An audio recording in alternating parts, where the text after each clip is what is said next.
మనము జీవము కలిగిన దేవుని ఆలయము ఉన్నామని అందుకు దేవుడు ఇలాగ సెలవిచ్చుచున్నాడు. అందుకు అంటున్నాడు అపోస్తలుడైన పౌలు గారు కొరింథీ సంఘానికి ఉత్తరాన్ని రాస్తూ, మనము జీవము కలిగిన దేవుని ఆలయమై ఉన్నాము. మనము అనగానే మనము జీవము కలిగిన దేవుని ఆలయమై ఉన్న మనము ఈ దేహములో బ్రతుకున్నంత వరకు ఈ దేహములో దేవుని ఆలయముగా మనము బ్రతుకుతున్నప్పుడు ఈ ఆలయములో దేవుని స్తుతించేవారుగా ఉండాలి. ఈ ఆలయములో దేవుని మహిమపరిచేవారుగా ఉండాలి. ఈ ఆలయములో దేవుని కోసము మన అవయవాలను కష్టపడే దేవుని పనిలో మనము వాడబడగా ఉండాలి. కాబట్టి ప్రియులారా, దేవుని యొక్క వాక్యం మనము జీవము కలిగిన దేవుని ఆలయమై ఉన్నాము. మరి ఆలయమునై ఉన్న మనము దేనికోసం మన ఆలయాన్ని ఉపయోగిస్తున్నాం? దేనికోసం మన ఆలయాన్ని మనం చక్కగా దేవుని పనిలో వాడబడకుండా, దేవుని కోసం మనం జీవించుకోకుండా ఇదిగో ఆలయాన్ని చాలామంది పాడు చేసుకుంటున్నారు. తాగబోతుడు కానీ లోకానుసారంగా బ్రతుకుతూ లోకానుసారంగా జీవిస్తూ ఈ ఆలయంలో దేవుడు ఉండాలని దేవుని యొక్క సంకల్పం అయితే ఈ ఆలయాన్ని పాడు చేసుకునే వాళ్ళు చాలామంది ఉన్నారు. కాబట్టి జీవము కలిగిన దేవుని ఆలయముగా బ్రతుకుతున్న మనము మన జీవిత కాలం అంతా కూడా దేవుని కోసం మనం ఉన్నతంగా బ్రతికేవారుగా ఉండాలి. ఆలయములో మనం చేరిన తర్వాత దేవుడు మనలో ఉంటానని దేవుడు సెలవిచ్చాడు. మనలో ఉన్న దేవుని మనం ఎంతగా దేవుని మహిమపరుస్తున్నామో, ఎంతగా దేవుని మనం స్తుతిస్తున్నామో, ఎంతగా దేవుని మహిమపరిచి దేవుడుండే పరలోకానికి వెళ్ళాలని మనం ఎంతగా దేవుని కోసం బ్రతుకుతున్నాము. ఒకసారి పరిశుద్ధ బైబిల్ గ్రంథంలో నుండి ఎఫెసీయులకు రాసిన పత్రిక 4వ అధ్యాయము, ఎఫెసీయులకు రాసిన పత్రిక 4వ అధ్యాయము 4వ వచనం చదువుకుందాం.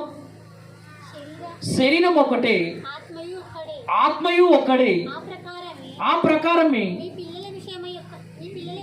మీ పిల్లల విషయమై ఉండుటకు పిలువబడితిరి. ప్రభువు ఒక్కడే, విశ్వాసం ఒకటే, బాప్తిసం ఒకటే, అందరికి తండ్రి అయిన దేవుడు ఒక్కడు. ఆయన అందరికి పైగా ఉన్నవాడై అందరిలోను వ్యాపించి అందరిలో ఉన్నాడు. అంటే విశ్వాసం ఒక్కటే, బాప్తిసం ఒక్కటే, అందరికి ప్రభువు ఒక్కడే, అందరికి తండ్రి అయిన దేవుడు ఒక్కడే. ఆయన అందరిలో వ్యాపించి ఉన్నాడు. అంటే అందరిలో ఉన్నాడా? ఈ దేహములో అందరిలో ఉన్నాడా? ఏంటి, అందరిలో ఉన్నానని దేవుడు చెప్తున్నాడు.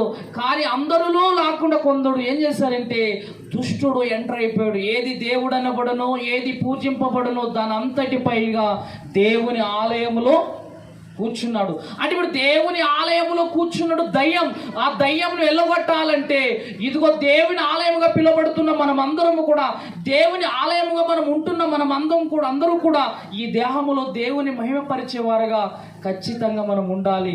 దేవుని కోసం మనం జీవిత కాలం అంతా కూడా దేవునిలో మనం చక్కగా బ్రతికేవారుగా మనం ఉండాలి. ఉన్నామా? దేవుడు అంటాడు, నేను అందరిలో వ్యాపించి ఉన్నాను, అందరిలో నివసించి ఉన్నాను. అందరిలో నివసించిన నేను ఇదిగో ఖచ్చితంగా మీరు ఏం కలిగి ఉండాలంటే ఈ దేహములో దేవునిని మహిమపరిచేవారుగా ఖచ్చితంగా మనము కలిగి దేవుని కోసం బ్రతికేవారుగా ఉండాలి. మరి ఉండాలంటే ఏం చేయడు? మనము జీవము కలిగిన దేవుని ఆలయం ఉన్న మనము ఏమంటున్నాడో అపోస్తలుడైన పౌలు గారు ఎబ్రీ సంఘానికి ఉత్తరాన్ని రాస్తూ ముగించుకుందాం. ఎబ్రీ సంఘానికి ఉత్తరాన్ని రాస్తూ ఎబ్రీలకు రాసిన పత్రిక 3వ అధ్యాయము, ఎబ్రీలకు రాసిన పత్రిక 3వ అధ్యాయము 3వ వచనం, ప్రతి ఇల్లును ఎవడైనా ఒకని చేత కట్టబడును, సమస్తమును కట్టినవాడు దేవుడే. ఘనత పొందినట్టు ఆయన మోషే కంటే ఎక్కువ మహిమకు అర్హుడుగా ఎంచబడను. ముందు చెప్పబో సంగతులకు సాక్షార్థముగా మోషే పరిచారకుడై ఉండి దేవుని ఇల్లంతటిలో నమ్మకముగా ఉండెను. ఇశ్రాయేలు ప్రజలకు నాయకుడుగా ఉన్నప్పుడు మోషే దేవుని ఇల్లంతటిలో నమ్మకముగా బ్రతికాడు. మోషే తన జీవిత కాలం అంతా ఎన్ని కష్టాలు వచ్చినా, ఎన్ని ఇబ్బందులు వచ్చినా, ఎన్ని ఇరుకులు వచ్చినా, ఎన్ని బాధలు వచ్చినా, ఎన్ని శ్రమలు వచ్చినా మోషే మాత్రం ఎప్పుడు దేవునిని విడవలేదు. మోషే మాత్రం ఎప్పుడు దేవుని విడలేదు. కాబట్టి ఐగుప్తి ధనము కంటే క్రీస్తు విషయమైన నింద అనుభవించుట నాకు గొప్ప భాగ్యమని ఎంచుకొనున్నాడు. అంటే ఐగుప్తులో ధనమొద్దు, క్రీస్తు విషయమైన నింద అనుభవించుట గొప్ప భాగ్యం అన్నాడు.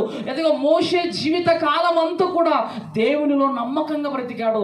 దేవునిలో నమ్మకంగా బ్రతికాడు కాబట్టి నా ఇల్లంతటిలో మోషే నమ్మకమైన వాడు. మనమున్నామా నమ్మకముగా? మనమున్నామా నమ్మకంగా దేవుని కోసం బ్రతకడానికి? మనమున్నామా నమ్మకంగా దేవుని కోసం మనం జీవించడానికి? ఈ దేహములో దేవుని ఉంచుకోక, ఈ దేహములో దేవుని పెట్టుకొని దేవుని మహిమపరిచే వారుగా మనం ఉండవలసిన వారుగా ఉన్నప్పుడు, ఇదిగో మోషే ఒకనాటి కాలంలో నమ్మకంగా బ్రతికాడు. దేవుడు అందరిలో వ్యాపించి ఉన్నానన్నాడు. అందరిలో వ్యాపించిన దేవుని మనము దేవునిగా మహిమపరిచి ఈ అవయవాలు దుర్నీతి సాధనాలుగా వాడుకోకుండా ఎవరు దేవుని కోసం బ్రతికి దేవుని పనిలో మనము ఖర్చు చేసేవారుగా, దేవుని కోసం నమ్మకంగా బ్రతికేవారుగా ఖచ్చితంగా మనము ఉండాలి. ఇది ఖచ్చితంగా మనం జీవించాలి. కష్టం వచ్చినా, బాధ వచ్చినా, నింద వచ్చినా, అవమానం వచ్చినా, ఏమొచ్చినా కూడా ఇదిగో మోషే ఏ విధంగా అయితే దేవుని ఇల్లంతటిలో నమ్మకంగా ఉన్నాడు, నీవు నేను మరణాంతం వరకు దేవునిలో నమ్మకంగా బ్రతికేవారుగా ఉండాలి. దేవునిలో నమ్మకంగా మనము జీవించేవారుగా ఉండాలి. దేవుని కోసం నమ్మకంగా మనం బ్రతికేవారుగా ఉండాలి.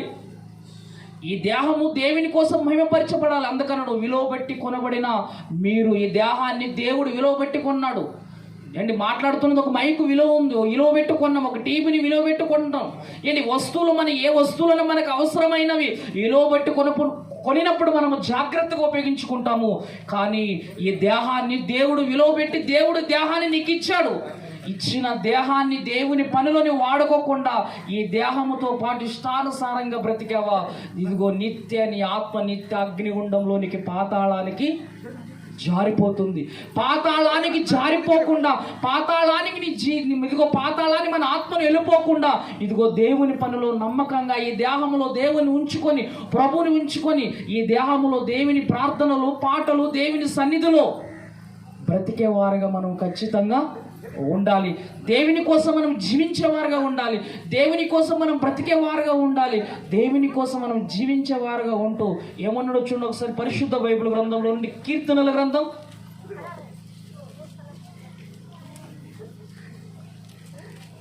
కీర్తనల గ్రంథం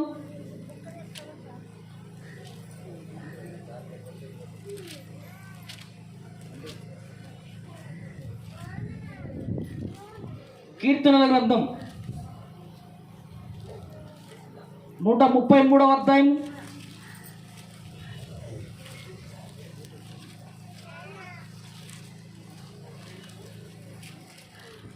133వ అధ్యాయము మొదటి వచనం. సహోదరులు ఐక్యత కలిగి నివసించుట ఎంతో మేలు, ఎంతో మనోహరము. అది తల మీద పోయబడి అహరోను గడ్డ మీదుగా అక్కడ అంటున్నాడు, సహోదరులు ఐక్యత కలిగి నివసించుట ఎంతో మేలు, ఎంతో మనోహరం. మనలో సంఘముగా చేరిన తర్వాత క్రీస్తు రక్తములో కడగబడిన మనము ఈ దేహములో దేవుణ్ణి ఉంచుకొని ఇదిగో ఐక్యత కలిగి, సంఘములో స్తంభాలుగా నిలబడి ఐక్యత కలిగి, దేవుని పనిలో ఏ కార్యక్రమమైన తార్పాలు పొరుడు మా దేవుని పనులు ఏ పనులు అయినా అక్కడ చక్కగా మనము దేవుని కోసం ఉన్నతంగా బ్రతకాలంటే దేవుని పని అనగానే ఐక్యత కలిగి, సహోదరులు ఐక్యత కలిగి నివసించుట ఎంతో మేలు, ఎంతో మనోహరం అన్నాడు. కాబట్టి ఐక్యత కలిగి జీవించండి, దేవునిలో నమ్మకంగా బ్రతకండి. ఈ దేహము దేవుని కోసం ఖర్చు చేయండి. ఇదిగో ప్రార్థన జీవితం, పాటల జీవితం, ఈ దేహాన్ని దేవుని కోసం ఉన్నతంగా మీరు అందరూ కూడా బ్రతికి దేవుడుండే పరలోకాన్ని మనం అందరం కూడా చేరాలని దేవుడి మాటలు మన హృదయంలో భద్రపరిచి ఆశీర్వదించునుగాక. ఆమె సమయాన్ని దైవజనులకు అప్పగిస్తున్నాం.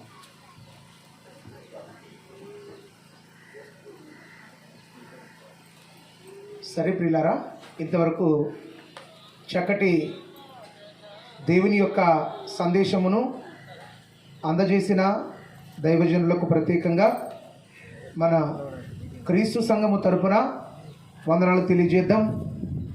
ఎందుకంటే ప్రియులారా, మరి మన చర్చ్ ప్రతిష్ట డేకు వచ్చి చక్కటి విషయాలను మనకు అందజేశారు. కాబట్టి ఇన్న విషయాలను మీరు విడిచిపెట్టకుండా వినిన విషయాలను హృదయంలో ఉంచుకొని దేవుని కోసం బ్రతకాలి. ఈ యొక్క సమయంలో అందరూ లేచి నిలబడినట్లయితే ఒక పాట పాడుకుందాం.